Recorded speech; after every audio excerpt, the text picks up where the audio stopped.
हम ये प्रण करेंगे कि हमारे बच्चे विद्यालय जाएं, प्रतिदिन विद्यालय जाएं और सरकारी विद्यालय जाएं। सरकारी विद्यालय वो विद्यालय है जो सरकार के द्वारा चलाया जाता है।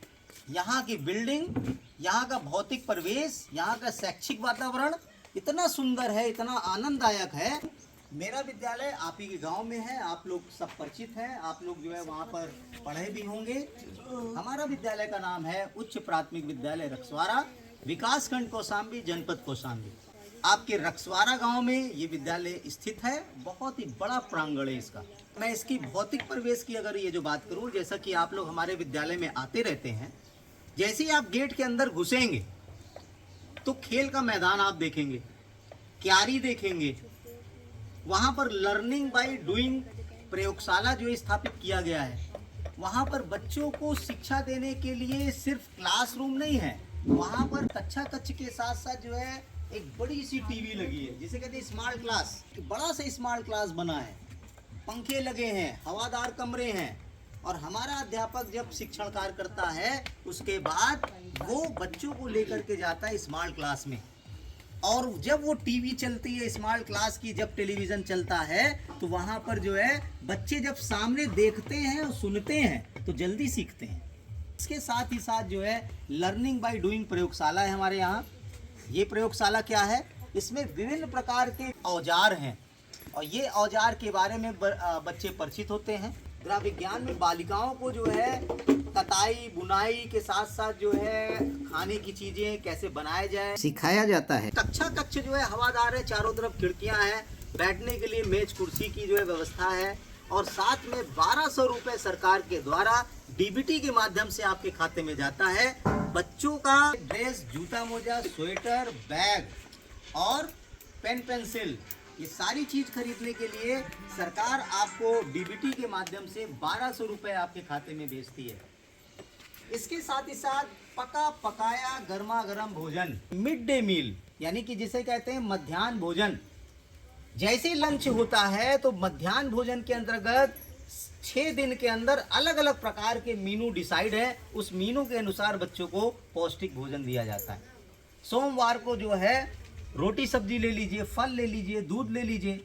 और इसके साथ साथ जो है तहरी है, दाल चावल है, रोटी सब्जी है, रोटी दाल है, काफ़ी चीज़ें हैं। इसमें मीनू के अनुसार जो है रोज़ पका पकाया भोजन दिया जाता है ताकि बच्चे स्वस्थ रहें और यहीं पर आकर के अध्ययन करें। सुविधाएं के बारे में जो बात हो गई, हमारे विद्यालय के बारे में बात हो गई। आइए बैठिए।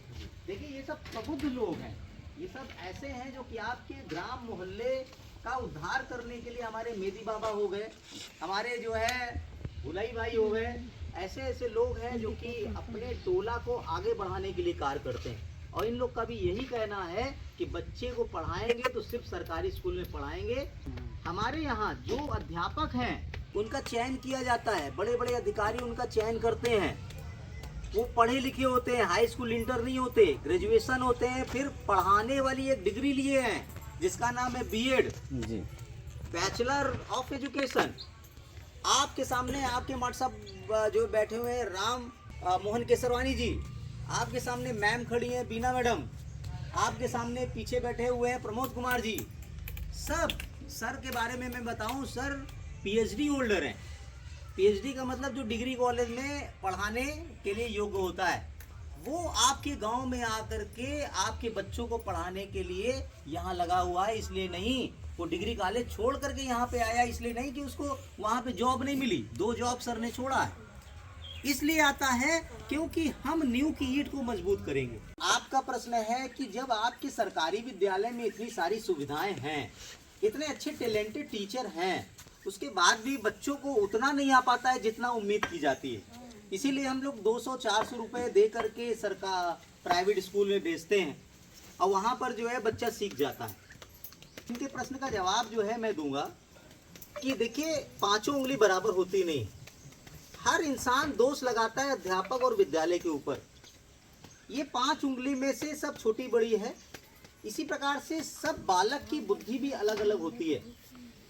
इसमें हम आपको 3 पॉइंट बताएंगे, इस 3 पॉइंट पे वर्क कर लीजिए, आपका जवाब जो है मिल जाएगा। पहला, बच्चों की बौद्धिक क्षमता सब अलग अलग होती है।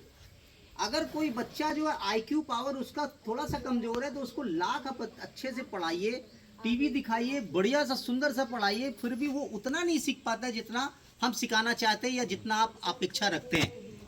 दूसरी चीज आईक्यू पावर की मैंने बात की कि बच्चे का भी अलग अलग बुद्धि होता है, उस हिसाब से जो है बच्चों को पैटराइज करके हम लोग जो है सिखाते हैं, लेकिन जितना हम चाहते हैं उतना वो सीख नहीं पाता। तो आईक्यू पावर हो गया। दूसरी चीज क्या है कि अभिभावक की उदासीनता, ये बहुत ही बड़ी पॉइंट है। बच्चा लौट करके आता है, कोई भी माता पिता या अभिभावक उसका कॉपी निकाल के नहीं देखता या बच्चे से नहीं पूछता कि बेटा आज स्कूल में क्या पढ़ाया, कौन सा मास्टर हिंदी पढ़ाया, कौन इंग्लिश पढ़ाया, ABCD कौन सिखाया, कुछ नहीं पूछता। वो बैग उधर फेंकता है, कॉपी उधर फेंकता है, खेलने निकल जाता है। आप लोग ये कहते हैं जाओ बकरी चरा के आओ, जाओ वहाँ पर तोड़ करके आओ, जाओ मिर्चा बेच के आओ, ये क्या आपकी कमी नहीं है? बिल्कुल कमी है। आप निकाल देते हैं सारा दोष अध्यापक। सरकार कहती है कि बच्चे पे ध्यान करो, सरकार यही कहती है आप लोग को।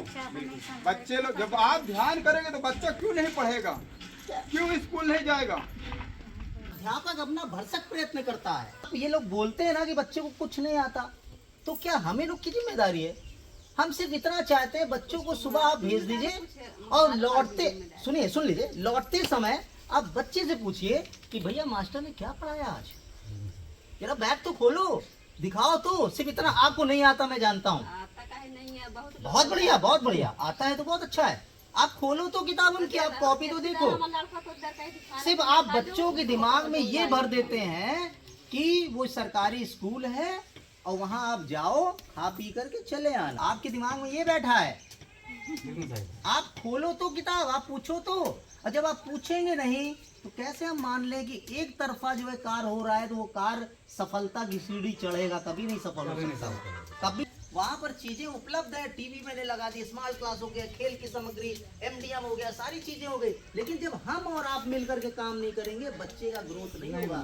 बाल शिक्षा का अधिकार अधिनियम लागू है, बच्चों का प्रथम अधिकार शिक्षा प्राप्त करना है। अगर हम नहीं शिक्षा देते हैं, आप नहीं उसको शिक्षित करने के लिए विद्यालय नहीं भेजते हैं, हम और आप कानून के दोषी हो गए। बिल्कुल सही। आप जो है बच्चों का किताब खुलवाइए, विद्यालय से बच्चे वापस आए उनसे पूछिए, आप फल दूध ना पूछिए, आप उनसे ही ना पूछिए कहाँ खेले हो कहाँ नहीं खेले, आप उनके दिमाग में सिर्फ इतना बैठ जाएगा। जैसे आपने पूछा बेटा जरा दिखाओ तो आज बैग क्या पढ़ा है, जरा देखिए कहाँ साइन वाइन है, मास्टर साहब ने क्या सिखाया, इतना कह दिया बच्चा एकदम सतर्क हो जाता है कि अरे ये तो हमारे पेरेंट्स पूछ रहे हैं, अरे हमको जवाब देनी पड़ेगी, जवाबदेही बन गई।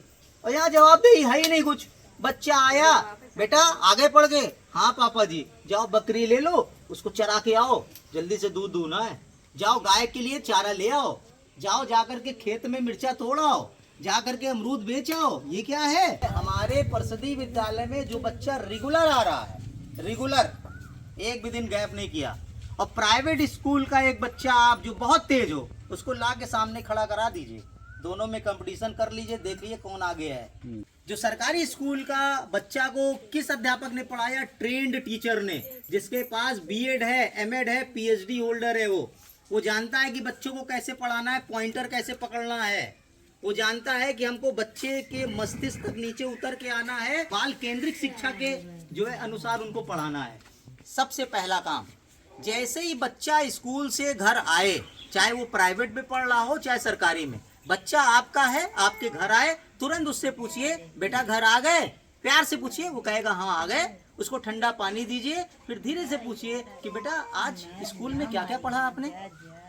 तो बच्चा का दिमाग घूमेगा, कहेगा अरे ये क्या पूछ रहे हैं आज मम्मी, आज तो मम्मी बदल गई, क्या बात है, सर जी गए थे क्या उनसे मिलने के लिए, कहो ये बच्चा आपने क्या पढ़ा स्कूल में, तो वो कहेगा वही कविता है और गिनती पहाड़ा पढ़े हैं और वो भिन्न वाला गुणा जो है भाग किया है, तो आप कह दीजिए जरा दिखाइए हमको कॉपी, तो फिर उसका दिमाग घूमेगा कि अरे ये तो कॉपी भी देखने लगे। आप थोड़ा सा पन्ना पलट लीजिए, आपको अगर नहीं भी आता है तो उसको दिखाइए कि हमको आ रहा है, पलट लीजिए, अच्छा ये वाला सवाल है, ये वाला सवाल सही नहीं लग रहा है मुझे, ये अच्छा नहीं किया है तुमने, कुछ गड़बड़ लग रहा है। बच्चा को नहीं आता, कहेगा हाँ मम्मी ये तो गलत तो हो गया, चलो कल हम चलेंगे स्कूल में सर जी के पास मिलने के लिए। तुम गलत करे हो कि सर जी गलत बताए हैं, ऐसे भी कह दीजिए।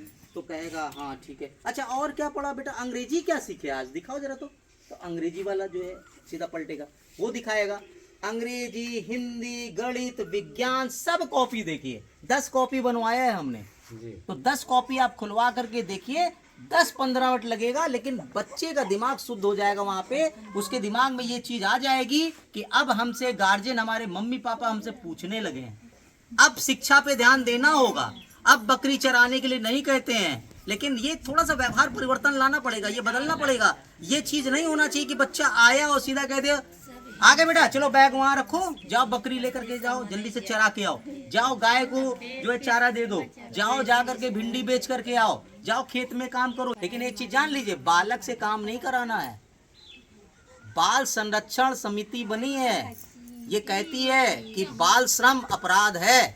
बालक अगर कहीं पर खेत में काम करता हुआ पाया गया, चाहे वो अपने घर का ही हो, वो अपराध कर रहा है। बाल शिक्षा का अधिकार अधिनियम भी लागू है, तुरंत आप पर कार्रवाई हो सकती है, 3 साल का जेल हो सकता है, पेनाल्टी लग सकती है। बहुत अच्छे विद्यालय हैं। बैगवा फतेहपुर आप चले जाओ, अजय पांडे जी का स्कूल, हमारे आप स्कूल चले आओ, रखवाड़ा स्कूल बगल में टॉप पर है, नंबर 1। अभी तो आपके स्कूल में बच्चे हैं 521 बच्चे। हाँ, तो ऐसे नहीं आएंगे रोज देखते हैं जी, आपके ऐसे बच्चे ऐसे नहीं आएंगे आपके बच्चे। स्कूल में हैं। और क्योंकि आप मेहनत कर रहे जी, हैं, उसके लिए आपके बच्चे- और लड़के कम है, लड़कियां ज्यादा है। हाँ। और लड़कियां जिस स्कूल में हैं उसमें समझ लीजिए कि पेरेंट्स का विश्वास है, विश्वास है, विश्वास के साथ वो आप भेजते हैं, मेहनत कर रहे हैं, इतना सिक्योर है। अच्छे ढंग से, तो आपके बच्चे कमी नहीं होगा, जी और जी ज्यादा जी, बढ़ते रहेगा। बिल्कुल बिल्कुल। जैसे आपने कहा कि अध्यापक अगर ध्यान दे तो बच्चे क्यों नहीं स्कूल आए, इस पर मेरा प्रश्न है, क्या आपकी कोई रिस्पॉन्सिबिलिटी नहीं है कि आप बच्चे को तैयार करके स्कूल भेजें?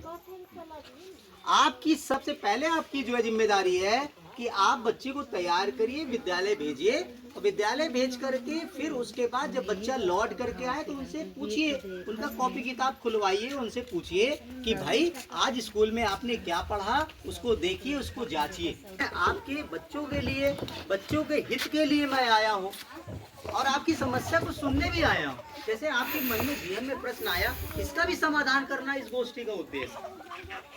तो बहुत बढ़िया प्रश्न भाई साहब ने एक उठाया था कि अगर सरकारी स्कूल में इतनी सारी सुविधाएं हैं तो हम क्यों वहां पर प्राइवेट स्कूल में अपने बच्चे को 400 रुपए महीना दे करके भेजे।